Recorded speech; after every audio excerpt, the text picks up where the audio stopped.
journey to this point. When did you think being a head coach of an NBA or G League team would be possible? How's it going, Doug? That's a great question. I joined the coaching staff under Coach Casey back in 2017. And each year leading up to that, I was getting more and more interested on the coaching side. So I was still in management, but I was working with the coaching staff. At first, let's say 50-50, and by the end of it, I was going almost exclusively. And each year I got more and more interested in it. And I found initially it was kind of the tactical side of it was really interesting to me, the kind of dynamics of if the offense does this, the defense can counter with that, and they would go back and forth and almost that dance to it. But then as I worked more on court and directly with the coaching staff, I realized that was just a small portion of it. And seeing the big picture of it, all the different dynamics at play, the building a roster, building a culture, building chemistry, seeing how players can grow and develop, it became more and more interesting to me each day. And how it wasn't a collection of individuals that won, but it was a team that won. So as I got more involved on the coaching side, I started to think like, oh, I'd like to do this full time. And you start doing it as an assistant. And as you do it as a few years for an assistant, you start to think, hey, maybe I could take the next step in my career. And that's when I started getting more interesting in the head coaching side of it. You mentioned a dance Yeah. between offense and defense. Is that the most intriguing part of this, trying to anticipate, react? I would say initially that was probably what allured me to the coaching side, but now I think it's more the big picture ideas, the building, instead of the management side, I always joke you might make 3-4 decisions a year, who to sign, who to trade, who to draft. On the coaching side, you're making thousands of decisions a day. And I think being in that position is probably what interests me the most. And I guess there's a lot of coaches that don't have or haven't been studying for a master's degree in experimental fluid dynamics. Yeah. I'm just wondering, is there anything that you can take from that education and bring to coaching? Yeah, I think so. So that kind of background, like you said, is a little different on the coaching side. But when you come from a physics or an engineering background, it's really important to be able to break down everything to first principles. So you can go very basic and say, let's go Newton's principal laws, right? If you don't know the very basics of physics, you're not going to be able to expand onto all the amazing equations that will come out of it. And I think it's very similar to basketball.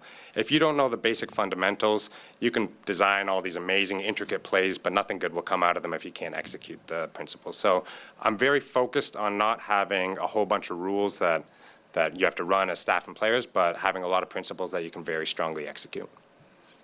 Where did your love for basketball come from and start? For as long as I can remember, I've loved basketball. My older brother, Michael, loved it, so I pretty much just copied whatever he did. So growing up, we were watching every game. We were playing on the driveway, playing at school, anything basketball related I loved. So it started from a really young age. Mostly the Raptors? Yeah, definitely. I grew up in Toronto, so I was a big-time Raptors fan growing up. And that's kind of how I made the transition in the first place. So talking about the experimental fluid dynamics, I was doing using some technology that was pretty similar to what they put in the NBA. And I was in the middle of my master's waiting for some files to process, and I was just reading online different basketball stuff, heard about the new technology they were putting in the NBA, how it was similar, and that's kind of how I made the connection. So always, even back in grad school, reading about basketball and seeing what was going on, Raptors life and NBA-wise. Eric, congratulations. You mentioned developing that interest in coaching. Who were those first conversations with when you said, hey, this is something you would like to do? Well, initially, as I was in the analytics department, a lot of it was I didn't know enough about the game to really take the next steps in coding and developing new software. So I would sit down with a lot of the assistant coaches at the time and ask them question after question after question. And luckily, there were some that were very patient, and there's some that were probably not as patient. But getting to have those long conversations really helped, and that kind of spurred my interest on it. So the coaching staff was great, and as the coaching staff evolved, the new coaches would, I'm sure at times they're like, okay, that's enough questions for today. Let's move on to the next thing. But they were really generous with their time, and that's kind of how it developed.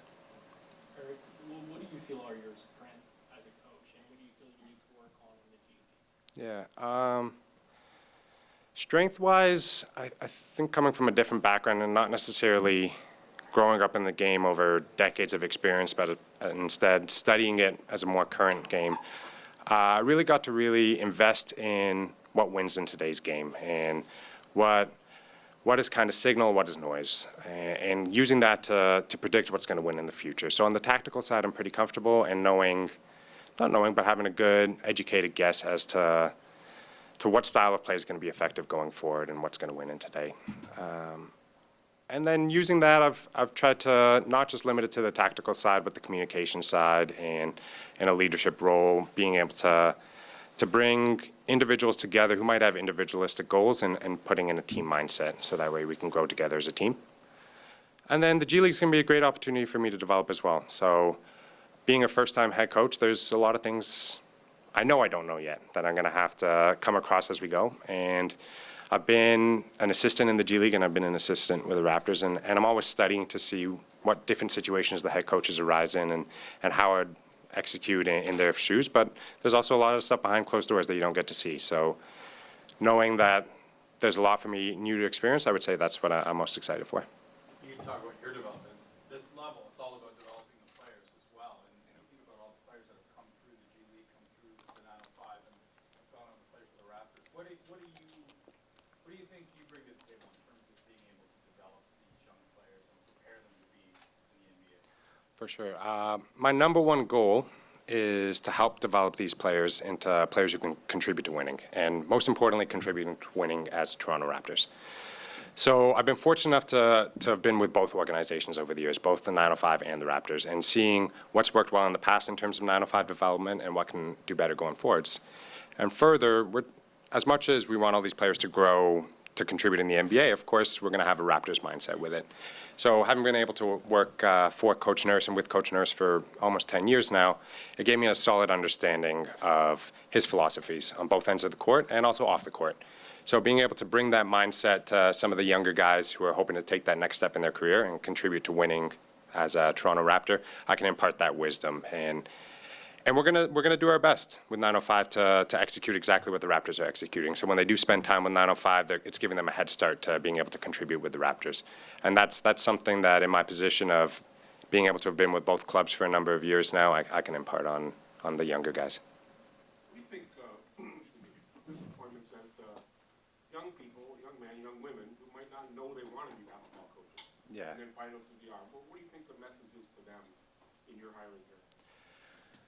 I think it shows that you can come from any sort of background, any diverse background, and if you show through interest in the game, passion for the game, some hard work, and that you don't necessarily need to come from the most traditional, I coached at this level, now I coached at this level, and slowly bring your way up the ranks. But if you show that you have a passion for the game, and you bring a cool perspective or a different perspective, and you're willing to work hard at it, that it's possible to make it at the next level.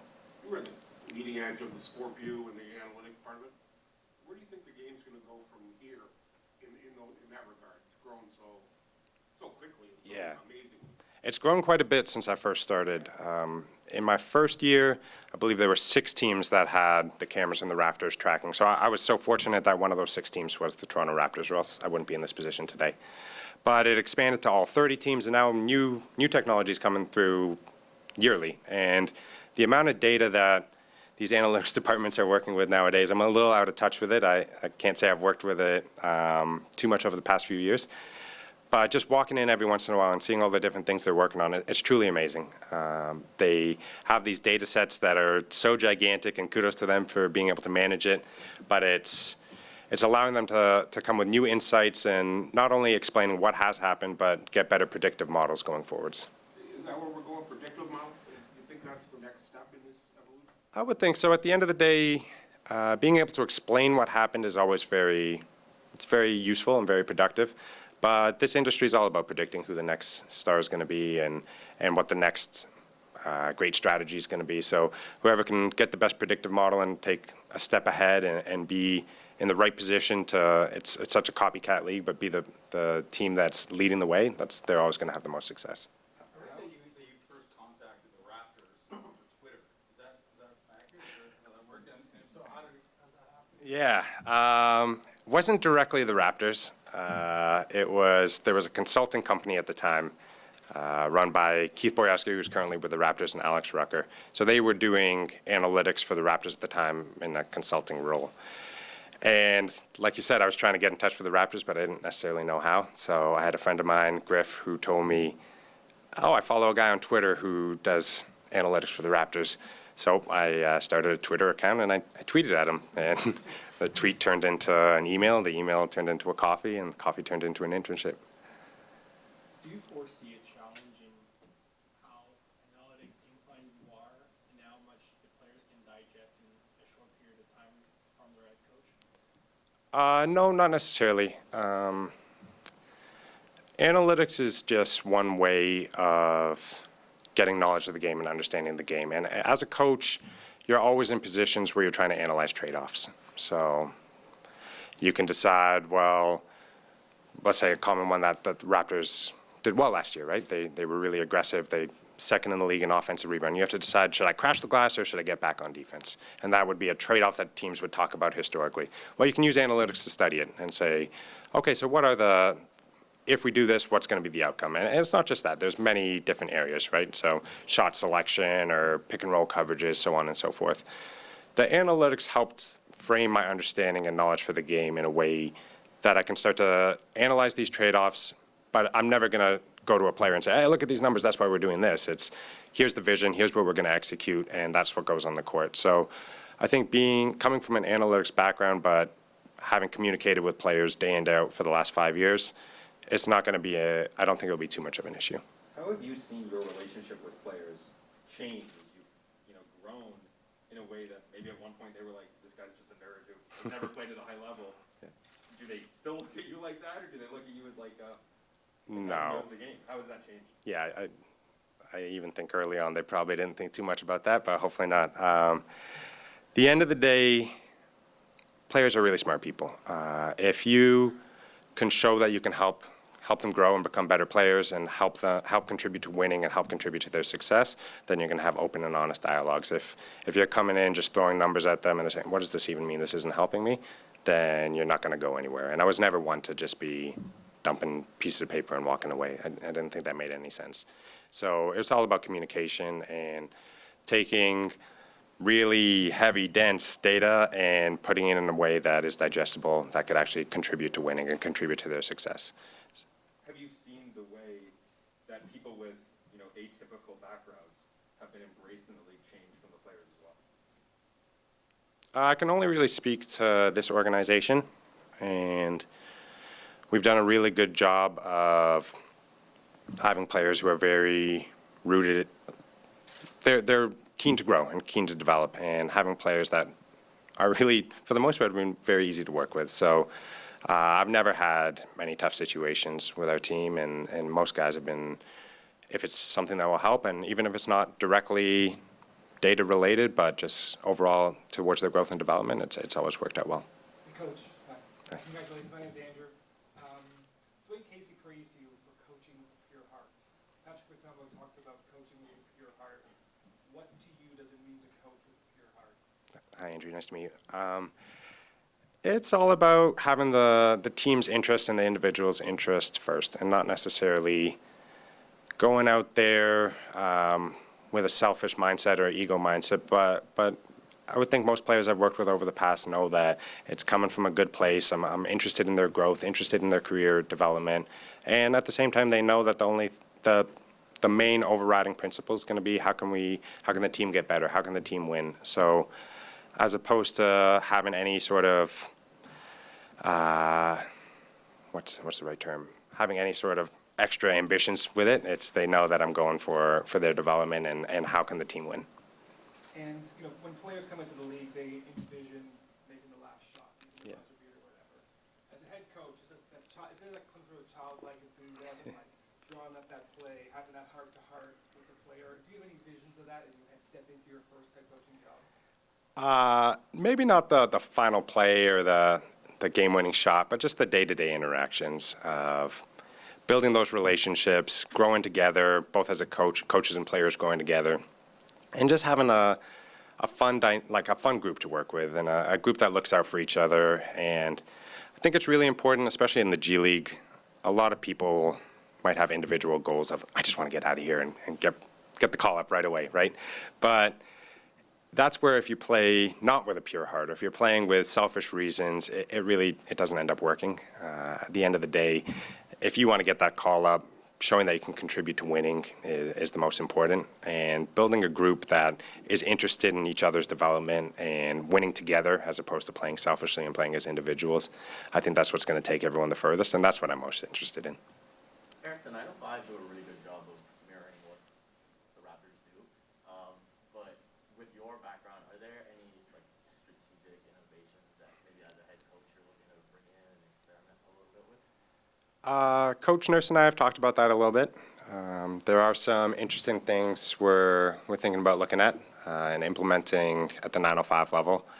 I won't go into super details for obvious reasons, but yeah, we do want it to be a very similar style of play between the two clubs, but there might be one or two things on each end that we're going to experiment a little bit. How has Nick helped you as a role model and pushed you in this direction? Yeah, Coach Nurse has been awesome. He's someone you can always bounce ideas off of, both basketball-wise and coaching-wise. And he's been great to open lines of communication.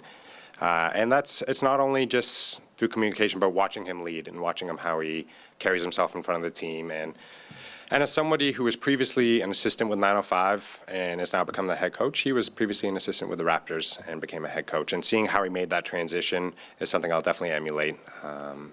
Like I said, he's been great. Hey, Coach, just wondering if you could go back to your schooling a little bit. It sounds like that was a pretty significant time commitment, but Yeah. also you had your hand in basketball for a number of years as well, going back to 2012. I'm just wondering how you were able to balance that and push forward on both of those paths, and how ultimately you came to this role as sort of the basketball door opening, let's say. Yeah, luckily there wasn't too much overlap between the two. I was wrapping up my thesis as I was starting in this, so there was only a few months where it was a little chaotic, especially grad school doesn't pay super well, so I was bussing tables at night as well. So it was a fun stretch of a lot going on. But ever since I've been able to join on full time, it's not as much schoolwork at the time, put it that way. So it's been able to be a little more straightforward and been able to balance it a little easier. Okay. And you mentioned Coach Nurse. I'm just wondering, in terms of some of your basketball mentors over the years, Andrew mentioned Coach Matumbo as well. Has there been anyone that you sort of, someone's been able to take you under their wing, so to speak, or you've been able to learn from? I've had a lot of great mentors over the years. Initially, when I joined, Keith Boyarski was unbelievable. He really helped me out joining the organization, and even to the day, he's still such a mentor that I definitely wouldn't be here if it wasn't for him, so I'm super thankful. But then the coaches over the years have been great. Coach Casey and his entire staff was awesome, and now, of course, Coach Nurse and his staff. And then in my 2 years with 905, Coach Jama and Coach Patrick were so great, and were rooted in my development as an assistant coach, and that's something I hope to bring to the coaching staff this year with 905 as well. Well, we are still a couple of months away from the start of the season, but the core of the team is starting to take shape. A couple of guys coming back, a couple of new additions as well. What are your thoughts on some of the players you'll have the chance to work with this year? Yeah, the two that I guess we all know for sure, the two-way players, Jeff and Ron, and they've been awesome to work with so far. They were awesome in summer league, and getting those positions kind of solidified now is really, it's awesome as a head coach. Jeff as a point guard who's such a steady influence. He can be a playmaker, he can be a scorer, he can really run the show, and he's going to be a great addition to the team. I mean, he might be so good that who knows how much time he'll even spend with us. And same with Ron for that matter. To have a big wing, somebody who's really fits the Raptors mold, plays the right way, can shoot it, can attack closeouts, can play defense. Like I said, the perks of having great two-ways is you don't always know if you're going to have the two-ways. But yeah, I'm really excited for a great start to the roster.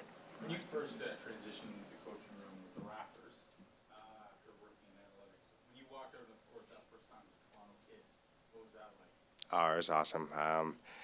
Even while I was still in management, just sitting in on practices the first few times, it was amazing.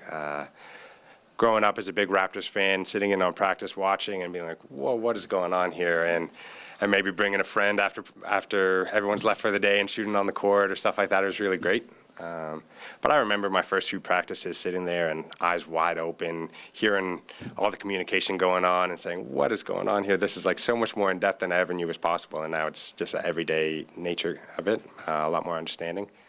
but yeah, it's been really amazing. To take it back to my introduction to it, it was, my mom always knew how much I loved the game. So as I was finishing up work, and I said, I don't know what to do next, which engineering program to apply for, and I told her about the technology. She's like, why don't you just try and go work for the Raptors? So for that to actually work out and taking mom's advice, it's been awesome. Eric, what are your first impressions of Christian Colombo? And I imagine you'll get to work with him some over the course of the season. My first impressions of Christian are he's definitely everything he's been advertised to be. He was such an amazing defensive presence on the court. He's got great hands. He's able to set a great screen roll and be a vertical threat. And when he's in the game, the paint just looks like it's completely walled off. Players, not only is he blocking shots, they just stop taking shots in the paint. So he's been an amazing player. He had a great summer league, and now we're excited to keep working for the rest of the summer. And yeah, who knows what his role will be like next year with both clubs, but it's been a great start. What was your thesis on? My thesis was, oh man, if I can remember the title, but it was about the end conditions in when you're modeling flow past a cylinder. But it wasn't very interesting. Yeah. Any other questions for Coach Khoury? One last one, just at what moment did it click for you that this head coaching job could be yours?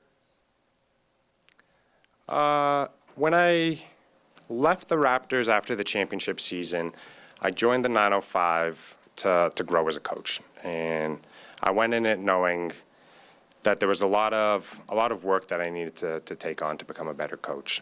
My knowledge for the game was pretty solid, but my ability to execute that knowledge was a little bit lacking due to lack of experience. So as I did it for a couple years and I grew and I felt more comfortable in that role, that's when I started to think it would be possible to take the next step in my career.